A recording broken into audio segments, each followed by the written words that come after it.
नमस्कार, मैं हूं राज ठाकुर आपके साथ। आप देख रहे हैं news 18 Punjab Haryana Himachal. Lockdown two day 11, बड़ी खबर पंजाब से। पंजाब में काल बन रहा कोरोना। जालंधर में कोरोना से तीसरी मौत हुई। पंजाब में 18वीं मौत आप इसे कह सकते हैं। जालंधर के निजी अस्पताल में इस मरीज का इलाज चल रहा था। 2 दिन पहले ही सैंपल भेजे गए थे और आज रिपोर्ट पॉजिटिव आई। अस्पताल के स्टाफ को क्वारंटीन किया गया है। पंजाब में कोरोना के अब तक 307 केस सामने आ चुके हैं, जिनमें से 18 लोगों की मौत हो चुकी है और जालंधर में ये तीसरी मौत। जी हां, जालंधर में होने वाली ये तीसरी मौत है। और साथ साथ अहम जानकारी इस वक्त की ये भी कि 307 मामले पंजाब में हो चुके हैं। जालंधर में कुल 64 मामले सामने आ चुके हैं। सबसे ज्यादा मामले जालंधर में ही अब तक सामने आए हैं। 64 मामले जालंधर में, 63 मामले मोहाली में और 61 मामले पटियाला में। ये टॉप 3 डिस्ट्रिक्ट पंजाब के हम आपको बता रहे हैं। पर पंजाब के जालंधर का हाल आप देख रहे हैं।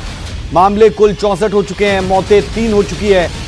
जालंधर से संवाददाता सुरेंद्र कंबोज हमारे साथ जुड़े हैं। सुरेंद्र, अपडेट क्या है? इस शख्स के बारे में भी जानकारी चाहेंगे कि कितनी उम्र थी और अहम यहां पर यह भी कि कब रिपोर्ट आई और कब जान गई।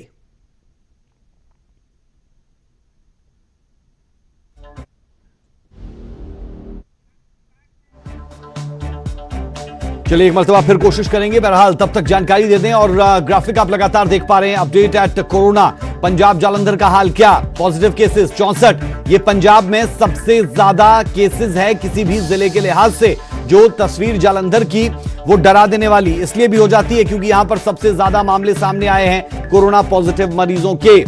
जालंधर में कुल 64 मामले हैं और 64 मामलों में से 3 लोगों की जान जा चुकी है, जबकि रिकवर भी कई लोग हुए हैं। बहरहाल 2 दिन पहले इस शख्स के सैंपल भेजे गए थे, जिसकी अब जान गई है। अस्पताल के स्टाफ को क्वारंटीन कर दिया गया है और साथ साथ पंजाब में कैसे मुश्किलें बढ़ाता हुआ, काल बनता हुआ कोरोना, वो साफ तौर पर देखा जा सकता है।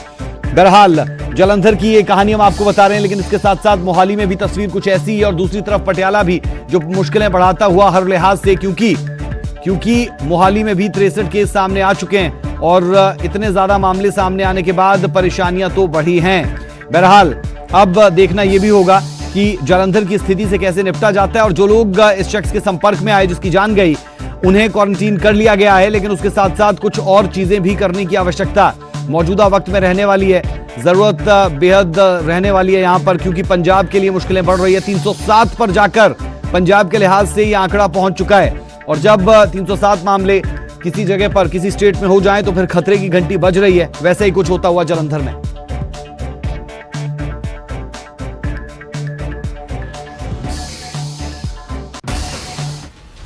और बड़ी खबर पटियाला से। पिछले 48 घंटे में डबल हुए पटियाला में कोरोना के मामले। पटियाला में कोरोना के 6 नए केस सामने आए।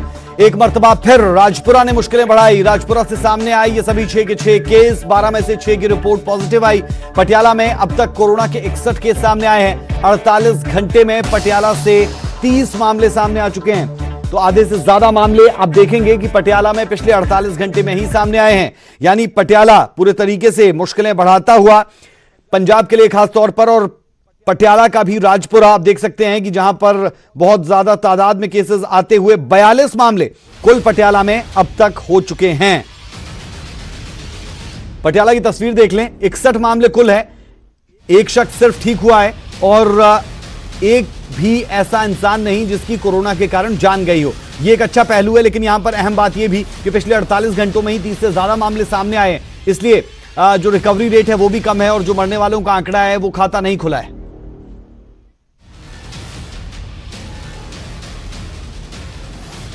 से निपटने के लिए मिल रहे हैं और आपस में बातचीत कर रहे हैं, चर्चा कर रहे हैं। प्रशासन के तौर पर बहुत से ऐसे काम जो हम अपनी जिम्मेवारी समझते हैं वो सब करते हैं और अभी भी लगातार मार्च और अप्रैल के महीने में जो सरकार की जिम्मेवारी है उस नाते से हम कर रहे हैं। हर विभाग जनता की सेवा के लिए लगा है और उसमें हम लोग अपने अपने विभाग के अनुसार जो जो चीजें करनी है वो सब कर रहे हैं। लगभग 12 से 15 विभाग ऐसे हैं जो अलग अलग सेवाओं में लगे हैं।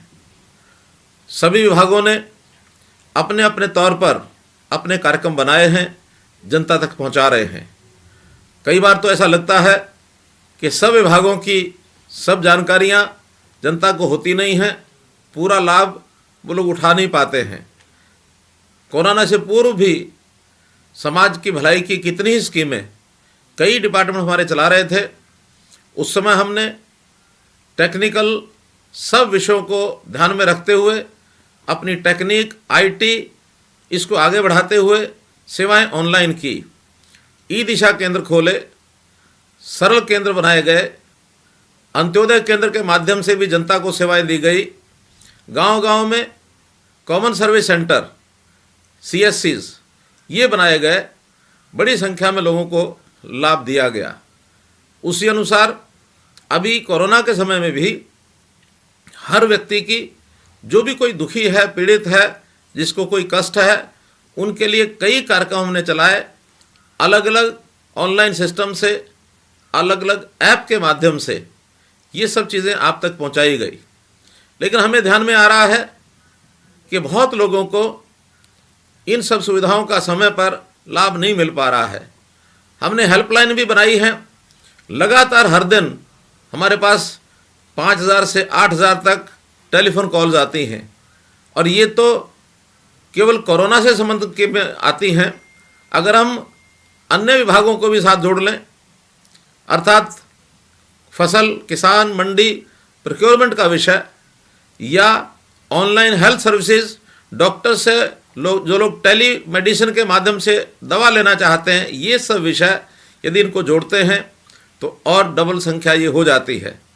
अब इन सब चीज़ों को एक साथ एक जगह पर लाकर और एक सुविधा ऐसी दी जाए ताकि किसी को भी किसी चीज़ की आवश्यकता हो तो हम एक ही क्लिक बटन से अपने मोबाइल के माध्यम से उसको प्राप्त कर सकें। इस उद्देश्य की पूर्ति के लिए हमने एक ऐप बनाया है, जन सहायक इस नाते से इस ऐप का नाम होगा। कहीं इसका प्रचार हेल्प मी इस नाते से भी हुआ है, लेकिन जन सहायक के रूप में इस ऐप को हम कल से डाउनलोड कर सकेंगे और उसमें से जो आवश्यकता हमारी है, जो सहायता हमको चाहिए, वो हम प्राप्त कर सकेंगे। अभी हमारे जो टेक्निकल लोग हैं, हमारे जो अधिकारी हैं, वो आपके सामने इस सारे विषय को रखेंगे। हमारे औद्योगिक प्रशिक्षण और कौशल विकास के जो प्रिंसिपल सेक्रेटरी हैं श्री विजेंद्र सिंह जी, और अतिरिक्त हमारे जो additional principal secretary Shri Umashankar ji, इस विषय के बारे में आपको विस्तार से बताएंगे, इसकी उपयोगिता के बारे में आपको बताएंगे। एक बार मैं इनको अपनी ओर से हैंडओवर करता हूं कि इस विषय को ज़रूर जनता के सामने रखें। श्री विजेंद्र सिंह जी। ये जन सहायक नाम की मोबाइल ऐप है जो कल से एंड्रॉयड पर उपलब्ध करवा दी। इसके अंदर जैसे बाकी मोबाइल ऐप्स में आपको पहले रजिस्टर करना होता है, उसी तरह से अपना नाम, मोबाइल नंबर डाल के एक OTP आएगा, उसके बाद आप रजिस्टर हो जाएंगे। उसके बाद हिंदी या इंग्लिश, ये ऐप दोनों भाषाओं में है। आप उसमें से जो भी चूज़ करेंगे उसके हिसाब से मोबाइल ऐप आपके सम्मुख होगी। इसके अंदर बहुत सारी सुविधाएं, जो कि जैसे कि किसी को राशन की ज़रूरत है, किसी को डॉक्टर से बात करना है, कुछ बच्चों को पढ़ाई के लिए मटेरियल्स चाहिए, किसी को मूवमेंट पास चाहिए, किसी को बैंक से अपॉइंटमेंट चाहिए, किसी को फाइनेंशियल असिस्टेंस चाहिए, किसी को अपना अनाज मंडी पर ले जाना है। इस तरह की बहुत सारी इसके अंदर सुविधाएं हमने नागरिकों के लिए बना दी हैं। जैसे ही आप अपना सर्विस चुनेंगे, वैसे ही वो उचित ज़िले में उचित अफसर के पास पहुंच जाएगी। ये मोबाइल ऐप GPS लोकेशन ले लेती है और हमारे अफसरों को पता चल जाता है कि आप कहां पर हैं और आपके पास सुविधा हमें एक निश्चित समय में पहुंचानी है। इसके अलावा इस ऐप के अंदर एक और भी सुविधा दी गई है।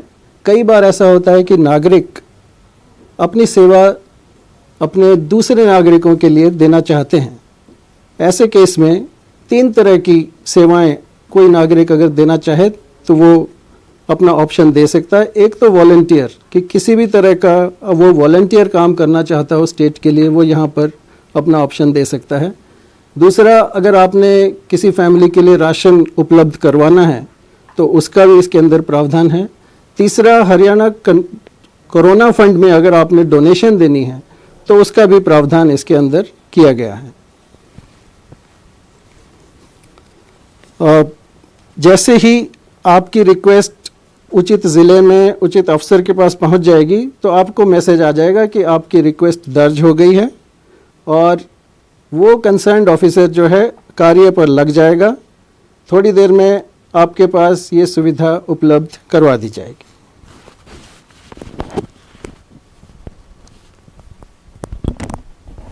श्री उमाशंकर जी, ये ऐप बनाने में एक सोच थी हमारे मुख्यमंत्री जी की और हरियाणा सरकार के तरफ से, जो इस कोरोना के समय में अलग अलग तरीके से सरकार आपके साथ आपके तत्पर खड़ी है, उसको सब एक छत पे ले आए ताकि सारी सुविधा हम एक छत के माध्यम से आपको उपलब्ध कराएं। इस ऐप को बनाने में एक हरियाणा का नागरिक जो सामने आया और कहा कि मैं इस ऐप को बनाने में सरकार की सहायता कर सकता हूं, और 2 हरियाणा के युवा होनहार अधिकारी, एक HCS अफसर जो अंडर ट्रेनिंग है और एक IAS अफसर ने मिलके इस ऐप की संरचना करी है। इस ऐप में अगर किसी को राशन की ज़रूरत है, कुक्ड फूड की ज़रूरत है, पका हुआ भोजन, वो अपनी चॉइस कर सकता है।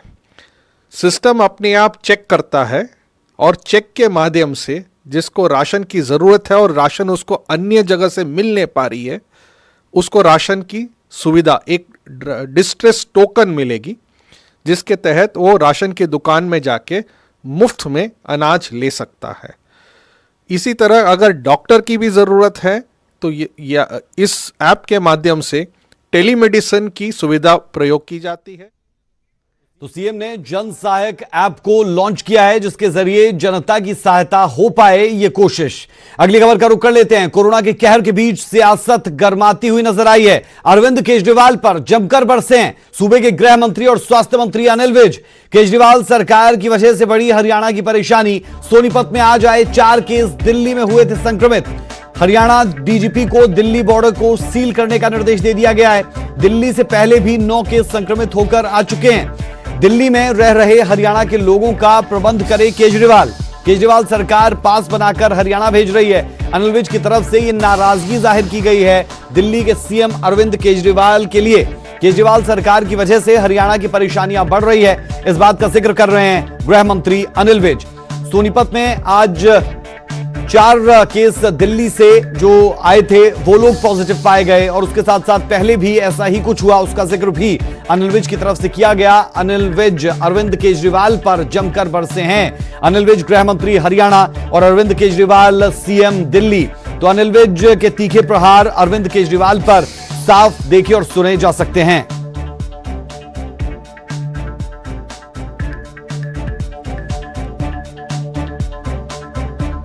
तो कोरोना के कहर के बीच सियासत में भी गर्माहट साफ तौर पर नजर आ रही है। हरियाणा के लिहाज से आप देख सकते हैं कि स्थिति क्या, 282 मामले इस वक्त सामने आ चुके हैं, जबकि सोनीपत मुश्किलें बढ़ाता हुआ और सोनीपत में काफी मामले सामने आए हैं। रुक कर लेते हैं चंडीगढ़ से संवाददाता अंकित दुदानी का। अंकित, कोरोना के इस दौर में सियासत भी गर्माती हुई दिखती है। अनिल विज केजरीवाल पर जमकर बरसे हैं। बिल्कुल बिल्कुल राज, इसमें कोई दो राय नहीं है। और लगातार जिस तरह से हम देख भी रहे हैं, हरियाणा के अंदर जो मरीज आ रहे हैं वो दिल्ली से आ रहे हैं। जो वो चाहे हम सोनीपत के अंदर देखें, रोहतक के अंदर देखें या फिर यहाँ पानीपत के अंदर देखें, तो लगातार जो मरीज आ रहे हैं, जो लोग आ रहे हैं वो हरियाणा के लोग जरूर हैं, लेकिन वो दिल्ली काम करते हैं। और दिल्ली, यही अनिल विज ने कहा है आज कि केजरीवाल को, कि जो मुख्यमंत्री हैं केजरीवाल, उनको कहा है कि वहीं रखें, उनको वहीं रखने की व्यवस्था करें। जब तक ये बीमारी चल रही है तो वहीं रखने की व्यवस्था करें, उनको वापस ना भेजें, क्योंकि वो वहां से संक्रमित होकर के आते हैं और यहाँ आकर के फिर वो दूसरे लोगों को संक्रमित करते हैं। और क्योंकि वो इसलिए, पुलिस भी इसलिए आने देती है क्योंकि उनके पास पास होता है और दिल्ली गवर्नमेंट ने उनका पास बना रखा है। तो उसके ऊपर भी कहा है कि पास ना बनाए उनका। और जब उनको कहा कि अगर पास बनाती रहती है, हमने जब पूछा कि अगर दिल्ली गवर्नमेंट पास बनाती रहती है, तो उन्होंने कहा कि अगर वो बनाती रहेंगे तो फिर दूसरे विकल्पों पे विचार करना पड़ेगा। तो कहीं ना कहीं राजनीति भी हावी है, लेकिन जो बात है वो सही भी कहीं ना कहीं है। और तो वही गृह मंत्री के द्वारा कही गई है और डीजीपी को कहा गया है कि जो बॉर्डर है उनके ऊपर कड़ी निगरानी करे और कड़ाई करे। जी बेहद शुक्रिया जानकारी के लिए। तो अरविंद केजरीवाल पर बरसे हैं अनिल विज और डीजीपी को बॉर्डर सील करने के लिए कहा गया है। बहरहाल सवाल ये कि सोनीपत जो दक्षिण हरियाणा के बाद दूसरा हॉटस्पॉट बनता हुआ नजर आ रहा है, वहां पर मुश्किलें बढ़ी, जिसके बाद अनिल विज की तरफ से टिप्पणी हुई केजरीवाल पर।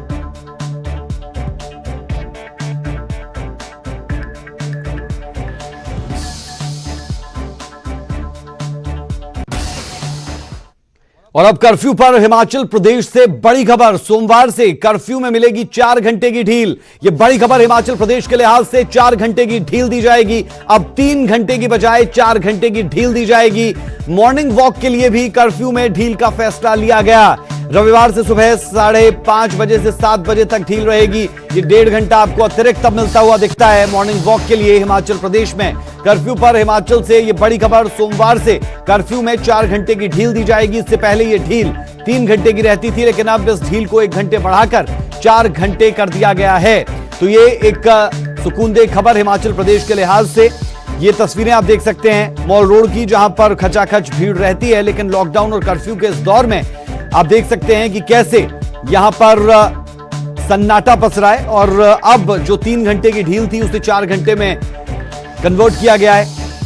रुक कर लेते हैं शिमला से संवाददाता प्रदीप ठाकुर का। प्रदीप, 3 से 4 घंटे का वक्त कर दिया गया है, यानी 1 घंटा एक्स्ट्रा अब इस लॉकडाउन और कर्फ्यू के दौर के बीच में लोगों को मिलेगा।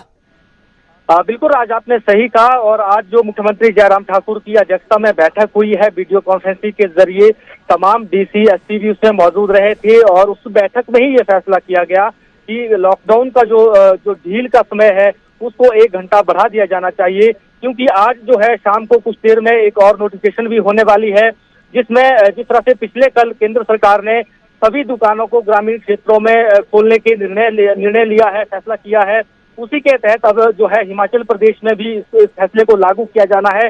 यही वजह रही कि इस लॉकडाउन के पीरियड को 3 घंटे से बढ़ाकर जो 4 घंटे का जो ढील का समय रहता है वो किया गया है। और इसमें भी एक अच्छी बात यह है, और इसमें ये बताना चाहेंगे कि सोमवार से ये आदेश प्रभावी होंगे।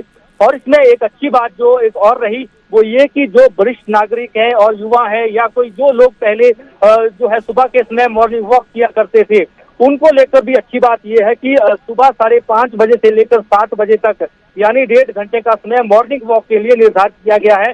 क्योंकि लंबा समय हो गया है, लोग जो है घरों में ही कैसे बाहर नहीं जा पा रहे थे, खासतौर पर जो बुजुर्ग लोग हैं, तो अब वो सुबह 1.5 घंटे मॉर्निंग वॉक कर सकेंगे। लेकिन इस दौरान उन्हें सोशल डिस्टेंसिंग का ध्यान रखना होगा और ये आदेश जो है कल सुबह से ही प्रभावी हो जाएंगे। यानी रविवार सुबह 5:30 बजे से लेकर 1:30 बजे तक लोग मॉर्निंग वॉक कर सकते हैं। जो अहम बैठक आज मुख्यमंत्री की अध्यक्षता में हुई है और उसमें ये भी कहा गया है कि जो 3 मई के बाद अगर लॉकडाउन हटता है तो उस स्थिति में जो प्रदेश की अर्थव्यवस्था को जो है नुकसान हुआ है, आर्थिक गतिविधियां कहीं न कहीं रुक गई है, उन्हें सुचारू रूप से शुरू करने के लिए निर्देश दिए गए हैं अधिकारियों को कि वे एक बड़ा प्लान जो है वो तैयार करें कि कैसे जो है हम अपनी अर्थव्यवस्था को फिर से पटरी पर ला सकते हैं। बिल्कुल ठीक है। कुल मिलाकर प्रदीप, हम कह सकते हैं कि अब 2.5 घंटे का जो वक्त है वो बढ़ा है, 1.5 घंटा मॉर्निंग वॉक का और 1 घंटा जो ढील का, 2.5 घंटे का वक्त अतिरिक्त यहां पर कर दिया गया है। लेकिन सोशल डिस्टेंसिंग का ख्याल आप सब जरूर रखिएगा। बेहद शुक्रिया इस तमाम जानकारी के लिए। बुलेटिन में अभी के लिए हमारा और आपका साथ इतना ही, लेकिन खबरों का सिलसिला न्यूज़ 18 पंजाब हरियाणा हिमाचल पर कभी नहीं रुकता। आप बने रहे हमारे साथ।